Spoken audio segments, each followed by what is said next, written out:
Okay, let's start the weekly analysis of bank Nifty and Nifty और देखेंगे धीरे धीरे हम वीकली, डेली, आवरली, 15 मिनट कौन से एनालिसिस पे कहाँ पे हमें कौन सा ट्रेड मिल सकता है, आने वाला वीक कैसा हो सकता है और साथ ही साथ कल यानी मंडे 13 मई को हम किस तरह से बैंक निफ्टी और निफ्टी में ट्रेड कर सकते हैं, कौन सा इंपॉर्टेंट लेवल्स होगा, सब कुछ वीडियो में देखेंगे। तो hey everyone, welcome back to my YouTube channel the Bengal trader. I hope you guys are doing well. Happy Mother's Day to all of you. I hope आप लोगों के मदर्स के साथ बहुत अच्छा एक क्वालिटी टाइम स्पेंड कर रहे हैं ये वीकेंड्स को। तो let's get back to work and see कहाँ कहाँ पे हमें ट्रेड मिल सकता है। Okay, let's start with Bank Nifty. I assume Bank Nifty हम सबका फेवरेट होने वाला है। ओके, अगर हम वीकली टाइम फ्रेम से देखते तो कहीं ना कहीं हमें पता लग रहा है कि कहीं ना कहीं सेलिंग प्रेशर आया है और सेलिंग प्रेशर एक्सपेक्टेड नहीं था, एक्सपेक्टेड था ट्रेंडिंग होना। अगर आप लोगों को याद है, मैंने लगभग 22 अप्रैल को ही बता दिया था कि आने वाले 1-2 हफ्ते के अंदर एक पूरा ट्रेंडिंग हफ्ता हमें देखने को मिल सकता है। एग्जैक्टली ट्रेंडिंग हफ्ता मिला। अब ट्रेंडिंग जब आप वीकली टाइम फ्रेम में एनालिसिस करते हैं ना, तब आपको एक ब्रॉडर टाइम फ्रेम का व्यू मिलता है। अब मान के चलते 3 हफ्ता 4 हफ्ता लगातार साइडवेज वॉलेटाइल आ गया, तो यू कैन इंटरप्रेट कि एक अच्छा वाला ट्रेंडिंग वीक आ सकता है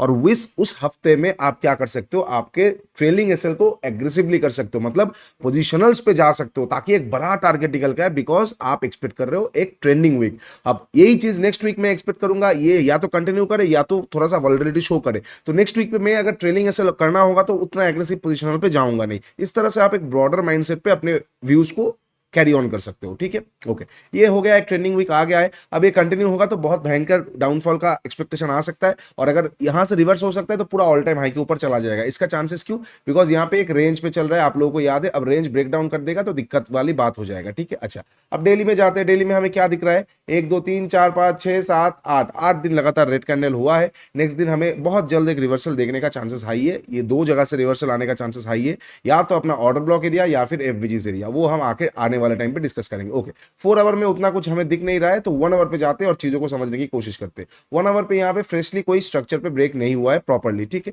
अच्छा, और उतना 1 आवर पे हमें समझ में नहीं आ रहा है 47,800 क्या था। अगर आप लोगों ने लास्ट एनालिसिस वीडियो देखा है तो हमने डिस्कस किया था कि अगर मार्केट फ्लैट ओपन होता है, फ्लैट या छोटा मोटा ये एरिया के आसपास ओपन होता है और ऊपर जाता है, तो कहीं ना कहीं 47,800 के आसपास से लिक्विडिटी लेने के बाद मैं यहाँ से शॉर्ट कर सकता हूँ। 15 मिनट सेटअप एक्टिवेट होता है हमारा, एसएमसी और पहले एक्टिवेट हो जाता है और स्मूथली हमें एक कहीं ना कहीं 450 पॉइंट का मूवमेंट मिलता है। इंडिया विक्स हाई था, ये मूवमेंट्स अगर आप कैच नहीं कर रहे हो तो यू आर मिसिंग आउट। ठीक है, अच्छा, अब 47,800 को हम थोड़ा सा हटाएंगे और इसका काम हो चुका है और हम चीजों को देखना शुरू करेंगे। देखिए, यहाँ पे कोई स्ट्रक्चर पे फिर से ब्रेक नहीं हुआ है। ठीक है, ब्रेक यहाँ पे स्ट्रक्चर पे नहीं हुआ है, तो कहीं ना कहीं हम अब सेल ऑन राइस थोड़ा सा हल्का रखेंगे अनलेस एंड अनटिल ये स्ट्रक्चर पे ब्रेक होना शुरू करे। तो मतलब अगर ये एफवीजीज है, अगर मार्केट 47,008, ये जो लास्ट डे का लो है, ठीक है, लास्ट डे का जो लो है, अगर मार्केट फ्लैट ओपन होता है, ये लो के नीचे आके कैंडल क्लोज करता है, तो हम क्या करेंगे? तो हम फिर से सेल ऑन राइस के बारे में देखेंगे, लेकिन एफवीजी से बाई करेंगे। और अगर यहाँ पे कैंडल, देखिए बहुत इंपॉर्टेंट होगा ये पॉइंट, समझ पा रहे हो मैं क्या बोलने की कोशिश कर रहा हूँ?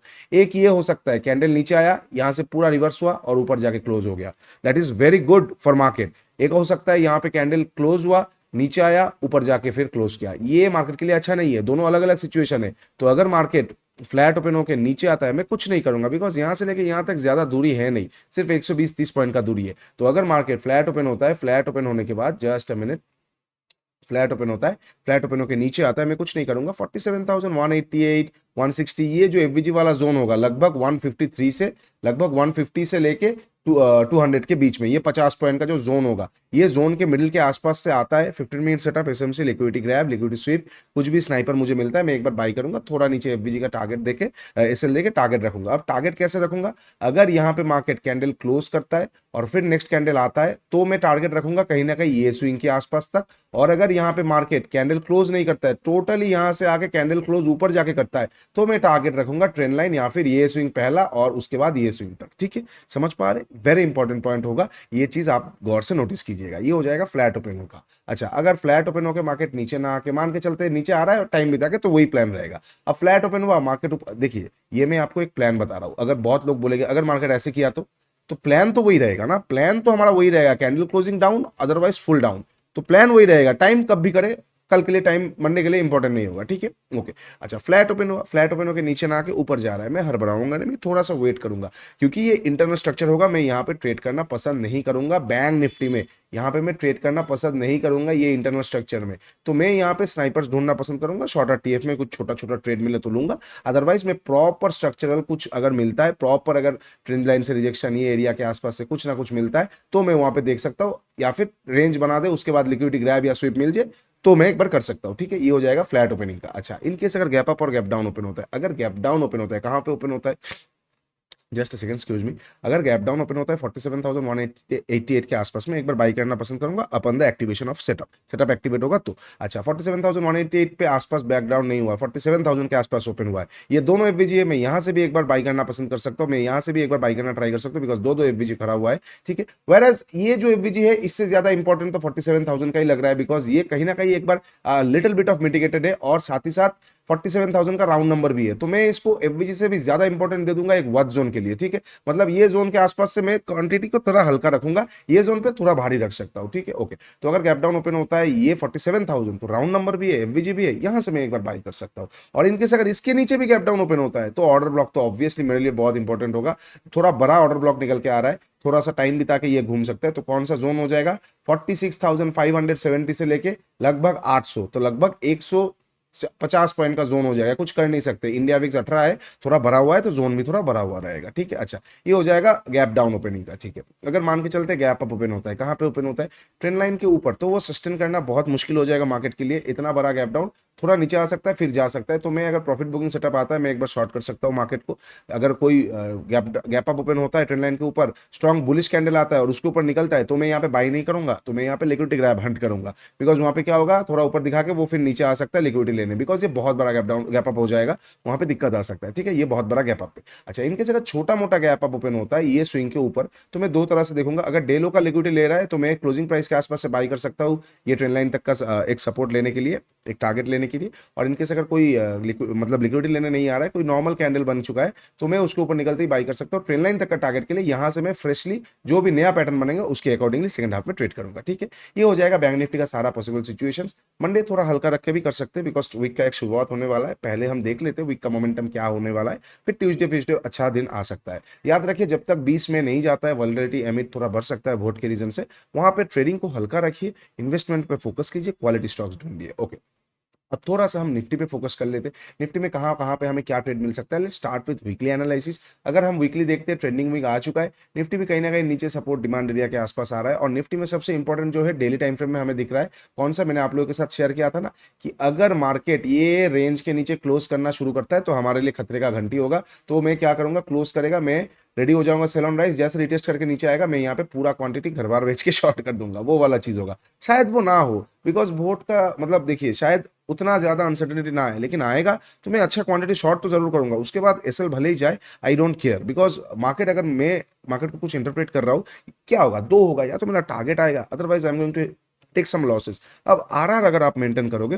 Don't don't worry about your trade, just just jump on your trade, अगर आपका प्लान सही है। हाँ, आप ओवर ट्रेड करोगे, आपको फोमो में ट्रेड लेना है, आपको समझ नहीं आ रहा है फिर भी कूद रहे हो, डोंट डू दैट, ओके। अच्छा, ये हो जाएगा डेली वाला चीज। तो वीकली में हम एक्सपेक्ट कर सकते हैं कि मार्केट एक हॉल्ट ले ले, या फिर कहीं ना कहीं एक अगर लिक्विडिटी ले लिया तो ऊपर की साइड भी जा सकता है, और नीचे की साइड अगर जाता है तो एक और बड़ा ट्रेंडिंग आ सकता है, ये हम एक्सपेक्ट कर सकते हैं। डेली में अगर हम जाएंगे तो देखेंगे एक इनसाइड टाइप का कैंडल आया है। अब इनसाइड पैटर्न के वाइज जब भी मदर कैंडल का मतलब बेबी कैंडल का हाई या लो तोड़ेगा, हम वहां पे बाई करेंगे। हम उतना इनसाइड कैंडल को देखेंगे नहीं, तो हम 1 आवर पे जाते हैं और चीजों को समझने की कोशिश करते हैं। 1 आवर 15 मिनट दोनों में चीजें बहुत इंटरेस्टिंग दिख रहा है, क्योंकि स्ट्रक्चर में थोड़ा सा रिवर्स चेंज हुआ है। मतलब हमने आप लोगों के साथ, मैंने लास्ट डे में डिस्कस किया था कि 22,000 के ऊपर जब तक मार्केट क्लोजिंग करेगा, मार्केट में कहीं ना कहीं बाइंग स्ट्रेंथ आ सकता है, उसके नीचे क्लोजिंग करना शुरू कर देगा डेली बेसिस पे, तो दिक्कत ही दिक्कत है। तो 22,000 के ऊपर ही क्लोज किया है, अब मैं इसको हटाता हूँ। हमने डिस्कस किया था 22,070 के ऊपर कैंडल क्लोज करता है तो स्ट्रक्चरल में चेंज हो जाएगा, हम बाई ऑन डिप के बारे में सोचेंगे। यहाँ पे क्लोज किया, स्ट्रक्चरल में चेंज हुआ, buy on dip, buy on dip, buy on dip, ठीक है, डिप का डिप के हिसाब से देखेंगे। और अगर हम ट्रेडिशनल को भी देखते हैं तो कहीं ना कहीं इनवर्स हेड एंड शोल्डर, ठीक है, कोई उतना मतलब हाँ चलेगा, ठीक है। तो मैं इसको हटाता हूँ और चीजों को अब समझने की कोशिश करते हैं। अब क्या होगा, ये एरिया मेरे लिए एक बाइंग जोन होने वाला है, मेरे लिए इंटरेस्टिंग बाइंग जोन होने वाला है। कौन सा जोन हो जाएगा, लगभग 21,948, ठीक है। ये एरिया मेरे लिए एक अरे क्या हो गया, जस्ट अ सेकंड, 20 अच्छा नंबर ऑफ था 21, जस्ट अ मिनट, 21,948, ठीक है, ये एरिया मेरे लिए अब एक बहुत इंटरेस्टिंग जोन होने वाला है। ठीक है, ये एरिया मेरे लिए बहुत इंटरेस्टिंग जोन होने वाला है 21,948 में यहाँ से एक बार बाई करने वाला हूँ, बिकॉज यहाँ पे भी मुझे लिक्विडिटी दिख रहा है और यहाँ पे स्ट्रक्चरल भी चेंज हुआ है, तो मैं यहाँ से एक बार बाई करूंगा, थोड़ा नीचे का स्टॉप लॉस देने के लिए मैं तैयार हूँ। इनकेस अगर मार्केट फ्लैट ओपन होकर नीचे आता है तो ठीक है, याद रखिए फ्लैट ओपन होकर नीचे आता है तो ठीक है। इनकेस गैप डाउन ही यहाँ पे कर रहा है तो मैं पहला 15 मिनट तो देखना पसंद करूंगा, बिकॉज ओवरनाइट कुछ हुआ है। अच्छा, गैप डाउन अगर इसके नीचे ओपन हो रहा है, मैं सेकंड हाफ में ट्रेड करूंगा, फर्स्ट हाफ में कुछ समझ में नहीं आएगा, शायद वो इम्बैलेंस लेने चला है, शायद वो 21,780 का जो एक डिमांड पड़ा हुआ है ये एरिया का लिक्विडिटी लेने आ जाए, तो मैं सेकंड हाफ में ट्रेड करना पसंद करूंगा बहुत बड़ा गैप डाउन पे। प्रॉफिट बुकिंग सेटअप आएगा तो चलेगा, एक बार बाई में कर सकता हूं, अदरवाइज नहीं। Just second, excuse me. Okay, ये हो जाएगा गैप डाउन पे। अच्छा, छोटा मोटा गैप डाउन पे भी यहाँ से मैं एक बार बाइंग करने के बारे में सोच सकता हूँ। ओके, इनकेस अगर फ्लैट ओपन होकर ऊपर जाता है, क्या कैसे मैं ट्रेड कर सकता हूँ, ये जो स्विंग होने वाला है मुझे इसके ऊपर एक कैंडल क्लोजिंग चाहिए, बिकॉज यहाँ पे इंटरनल स्ट्रक्चर, इंटरनल तो नहीं बोलूंगा, स्मॉलर टीएफ का एक चेंज ऑफ कैरेक्टर हुआ है और यहाँ पे मार्केट ने थोड़ा लिक्विडिटी करना लेना चालू किया है। अब इंडस्ट्रीमेंट के हिसाब से अगर हम ट्रेड करते हैं तो फ्लैट ओपन होने के बाद अगर ऊपर जाता है, ये एरिया कौन सा हो जाएगा, लगभग 22,061, इसके ऊपर अगर 15 मिनट का कैंडल क्लोज करता है, ओके, एक 15 मिनट का कैंडल क्लोज करता है तो मैं एक बार बाइंग के बारे में सोचूंगा। 21,135 तक का टारगेट, फर्स्ट टारगेट, उसके बाद मैं ट्रेल कर सकता हूँ, कहीं ना कहीं लिक्विडिटी लेके वो थोड़ा सा नीचे आ सकता है या फिर यहाँ पे टाइम बिता सकता है, तो एज एन ऑप्शन बायर मुझे दिक्कत होगा। ठीक है, ये हो जाएगा इनकेस अगर मार्केट फ्लैट ओपन को ऊपर जाके कैंडल क्लोज करता है। इनकेस अगर कैंडल क्लोज नहीं कर पाता, मतलब फ्लैट ओपन हुआ, फ्लैट ओपन होने के बाद ऊपर गया, कैंडल क्लोज नहीं किया, नीचे आ रहा है, तो मैं वेट करूंगा, ऐसा नहीं मैं सेल कर दूंगा, यहाँ पे ट्रेंड लाइन का भी सपोर्ट मिलेगा मार्केट को, तो मार्केट क्या कर सकता है ना, हलचल कर सकता है। मैं बाइंग यहाँ से करूंगा या फिर बाइंग यहाँ से करूंगा, या फिर क्या हो जाएगा, अगर ट्रेंड लाइन का लिक्विडिटी लेके जा रहा है तो मैं बाई कर सकता हूँ। वो हो जाएगा, जिन्होंने चैप्टर देखा है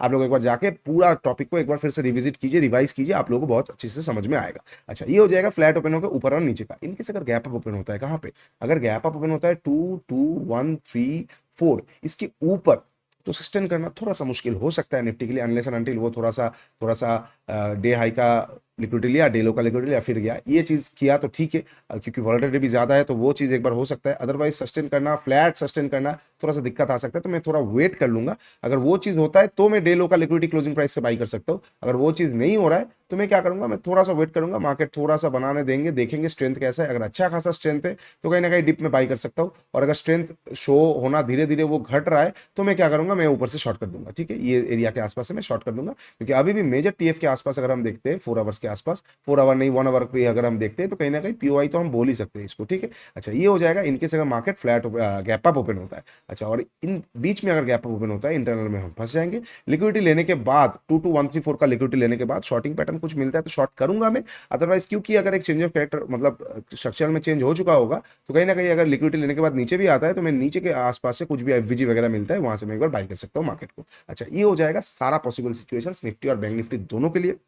इसके बाहर का कुछ आने वाला है तो I don't think I am going to trade, because मैं कंफर्टेबल नहीं रहूंगा। ठीक है, चलिए यहाँ पे वीडियो खत्म करेंगे। वीडियो अच्छा लगा है तो do like and subscribe. Mother's Day के हिसाब से आज वो कूपन मैंने फिर से एक्टिवेट किया है, जाइए चेकआउट कीजिए, आप लोगों को बहुत पॉकेट फ्रेंडली प्राइस में बहुत एडवांस चीजें देखने को मिलेगा, ताकि आप लोगों का ट्रेडिंग में इंटरेस्ट बना रहा है और फनली आप ट्रेडिंग कर पाओ। देखिए, ट्रेडिंग को अगर आप पहले से डरना शुरू कर देंगे, जैसे स्विमिंग, जब हम स्विमिंग सीखते हैं हमारा कोच हमें पहली बात तो यही बोलते हैं कि पानी से आपका डर को मिटाना पड़ेगा, अगर आप डरेंगे तो आप स्विमिंग सीख नहीं पाएंगे। सिमिलर काइंड ऑफ स्टोरी, अगर आप पीएनएल के बारे में इतना ज्यादा सोचेंगे, आप ट्रेडिंग में फोकस नहीं कर पाएंगे, मार्केट आपको क्या बोलना चाहता है, आप वहां पे बायस्ड हो जाएंगे कि मेरा पीएनएल मुझे क्या बोलना चाहता है। तो प्लीज आपका डर जाना बहुत इंपॉर्टेंट होगा, तभी आप इसका फुल पोटेंशियलिटी का मजा ले पाएंगे। चलिए यहाँ तक के लिए, आज के लिए वीडियो यहाँ तक ही, तब तक के लिए take care, bye bye, trade smartly, मिलेंगे कल लाइव ट्रेडिंग सेशन में।